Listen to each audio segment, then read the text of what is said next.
નમસ્કાર દોસ્તો, જય હિન્દ. અને દોસ્તો, જેવી રીતે કેન્દ્ર સરકારની અંદર છેલ્લા 2 મહિનામાં ઇન્ટેલિજન્સ બ્યુરો, AAIO એટલે assistant intelligence officer, security intelligence officer એટલે આવી રીતે સિક્યોરિટી આસિસ્ટન્ટ, અને હવે આ જ આઈબીની અંદર JIO એટલે કે જુનિયર ઇન્ટેલિજન્સ ઓફિસર આની ભરતી આવી છે. દોસ્તો, આઈબી એટલે ઇન્ટેલિજન્સ બ્યુરો, જે કેન્દ્ર સરકારના ગૃહ મંત્રાલય અંતર્ગત આવે છે.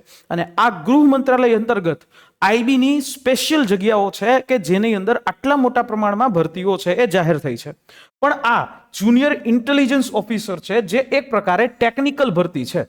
તો આ ટેકનિકલ ભરતીમાં કોણ અપ્લાય કરી શકે છે, કેવી રીતે અપ્લાય કરી શકે છે, એની સમગ્ર માહિતી તમને આ વિડીયોના મારફતે મળી જશે. તો દોસ્તો, આખી આ પોસ્ટ છે, પોસ્ટનું નામ છે જુનિયર ઇન્ટેલિજન્સ ઓફિસર ગ્રેડ 2 હોય અને સ્પેસિફિકેશન છે ટેકનિકલ, એટલે આને JIO કહેવાય. આ સીધી જનરલ સેન્ટ્રલ સર્વિસની અંદર ગ્રુપ C પણ નોન ગેઝેટેડ પોસ્ટ કહી શકાય.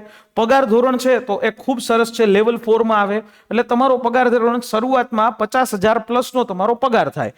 બીજું કે આઈબી ની અંદર એક નિયમ છે કે સ્પેશિયલ સિક્યોરિટી અલાઉન્સ, તમારા જે બેઝિક પે હોય આ બેઝિક પે આના 20% સુધી તમને સ્પેશિયલ સિક્યોરિટી અલાઉન્સ મળે. રજાઓ છે તમને 30 દિવસની એક્સ્ટ્રા રજાઓ છે એ પણ તમને અહીંયા મળે, બરાબર. અને 30 દિવસનું એક હોલિડે ડ્યુટી કમ્પેન્સેશન પણ એક અલગથી જે છે પગાર પણ એ તમને મળી શકે છે. તો આવી આ જોબ છે. હવે આ જોબની અંદર જગ્યા કેટલી છે, તો કે જગ્યા ટોટલ 394 જગ્યા છે. અનરિઝર્વમાં 157 છે, EWS માં 32 છે, OBC માં 117 છે, SC માં 60 છે અને ST કેટેગરીમાં 28 છે, બરાબર. ઓકે, અહીંયા સુધી તો આપણને વાંધો નથી. પણ હવે એની સાથે સાથે આમાં જે વાત કરીએ તો JIO ની ભરતી અપ્લાય કરવાનું ક્યારથી શરૂ થઈ ચૂક્યું છે, તો કે 23 ઓગસ્ટથી આ ફોર્મ ભરાવાના શરૂ થશે. આજે જ્યારે આ વિડીયો હું બનાવી રહ્યો છું ત્યારે 22 ઓગસ્ટ છે. નેક્સ્ટ એટલે કે 23 ઓગસ્ટથી આના ફોર્મ જે છે એ સ્ટાર્ટ થઈ જશે. અહીંયા લાસ્ટ ડેટ 14 સપ્ટેમ્બર સુધી છે. 14 સપ્ટેમ્બર સુધીમાં તમારે ફોર્મ ભરી દેવાના અને ફી ભરવાનો સમય છેલ્લો છે એ 26 સપ્ટેમ્બર સુધી છે. ઓકે, હવે ફી કેટલી ભરવાની, તો કે ફી જે છે આની અંદર unreserved, OBC, EWS male candidate એને 650 રૂપિયા છે એ ભરવાના. SC ST female ex serviceman એ બધા લોકોએ 550 રૂપિયા એ ફી છે એ ભરવાની. ઓનલાઈન ફી છે, ઓનલાઈન મોડથી ફી ભરવાની. ઓકે, હવે બીજો પ્રશ્ન તમારા મગજમાં એ થતો હશે, ઉંમર મર્યાદા કેટલી, તો કે 18 વર્ષથી 27 વર્ષ સુધીની ઉંમર મર્યાદા છે. છૂટછાટો 18 થી 27 વર્ષ સુધી છે, બરાબર. SC ST માટે છૂટછાટ કેટલી, 5 વર્ષ, એટલે 27 પ્લસ 5 વર્ષ એટલે થાય તો કે ટોટલ 32 વર્ષ છે એ અહીંયા છૂટછાટ રહેશે SC ST વાળા માટે. ઓકે, OBC ને કેટલી, તો 27 પ્લસ 3 વર્ષ એટલે એને કહેવાય 30 વર્ષ.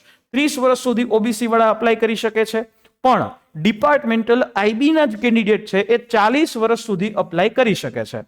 ઓકે, અને બીજી વાત કે અહીંયા વિડો ઉમેદવાર, ડિવોર્સી ઉમેદવાર છે એ પણ અપ્લાય એ કરી શકે છે. તો આ નિયમ મુજબ છે, બરાબર. હવે બીજી વસ્તુ કે શૈક્ષણિક લાયકાત, એજ્યુકેશન ક્વોલિફિકેશન શું હોવી જોઈએ.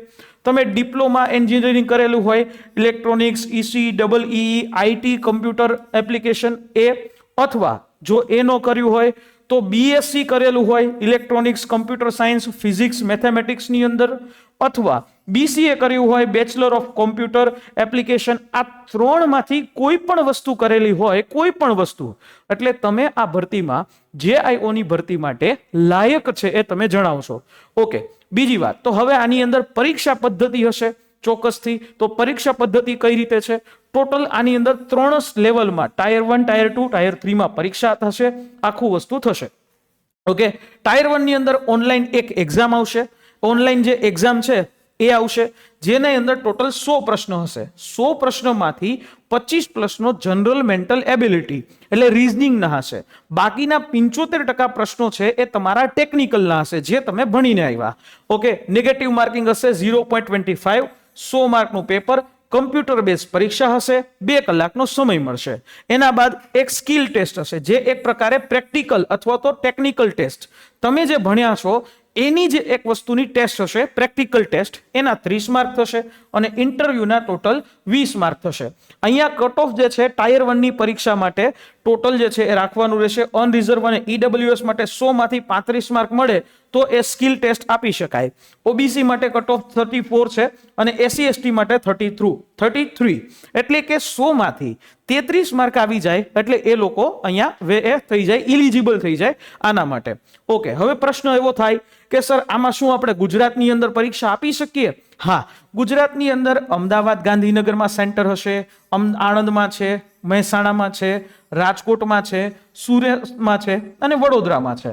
આ રીતે આ સેન્ટરો સીબીટી ના માધ્યમથી તમે પરીક્ષા આપવાની છે. ફાઇનલ સિલેક્શન પ્રોસિજર શું હશે? કેવી રીતે તમારું સિલેક્શન થશે? તો દોસ્તો આની અંદર સૌથી પહેલા ટાયર 1 ની પરીક્ષા કે જેમ 5 ગણા ઉમેદવારો લેવાશે. એટલે આના 5 ગણા ઉમેદવારો 394 વેકન્સી છે. તો 394 વેકન્સીના 394 જગ્યાઓ છે. આ જગ્યાના ટોટલ 5 ગણા ઉમેદવારો એ અહીંયા આવશે. કેટલા ગણા ઉમેદવારો આવશે? ટોટલ 5 ગણા ઉમેદવારો. તો 5 ગણા ઉમેદવારો થશે.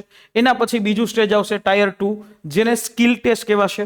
એના પછી ઇન્ટરવ્યુ આવશે. ઇન્ટરવ્યુ પછી ફાઇનલ મેરિટ બનશે.